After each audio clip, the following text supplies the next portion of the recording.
حضرت موسیٰ کلیم اللہ تھے۔ روزانہ اپنے رب سے ہم کلام ہوتے تھے۔ ایک دن حکم ہوا کہ موسیٰ جاؤ اور اپنے سے کم تر کو تلاش کر کے لے آؤ۔ موسیٰ علیہ السلام نے حکم خدا سے ساری کائنات چھان ماری مگر اپنے سے کم کسی کو نہ پایا۔ شام کو خالی ہاتھ لوٹے۔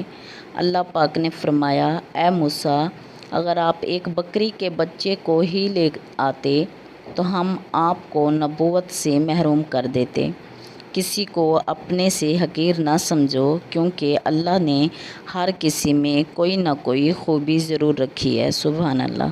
چیزیں ایسی ہیں جس میں کسی کا کچھ نہیں جاتا، ایک مسکراہٹ اور دوسری دعا ہمیشہ بانٹتے رہیں۔ جو ٹوٹے ہوئے کو سمیٹ لے، جو مصیبت پڑنے پر بھی منہ نہ موڑے، جو عیب دیکھ کر بھی بیزار نہ ہو، وہی تو میرا رب ہے بے شک۔